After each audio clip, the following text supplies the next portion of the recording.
حق و باطل کا مارکا تخلیق کائنات سے لے کر آج تک کی تاریخ کو اگر بغور دیکھا جائے تو بہت سے واقعات سامنے آتے ہیں، لیکن جس طرح سرزمین کربلا میں امام علی مقام حضرت امام حسین علیہ السلام کی شہادت اپنے جانساروں کے ساتھ ہوئی ہے، اس طرح کی نظیر تاریخ میں نہیں ملتی۔ واقعہ کربلا حق اور باطل کا ایک ایسا مارکا ہے جس کی مثال اسلامی تاریخ تو کیا انسانیت کی تاریخ میں بھی نہیں ملتی۔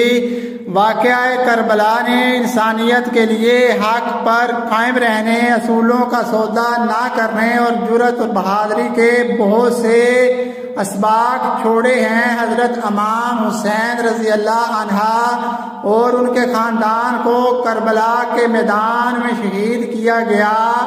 پوری تاریخ پڑھ لو، کربلا کی آپ کو نہیں ملے گا کہ حضرت امام حسین کی زبان سے ہائے بھی نکلا ہو۔ اسلام زندہ ہوتا ہے ہر کربلا کے بعد۔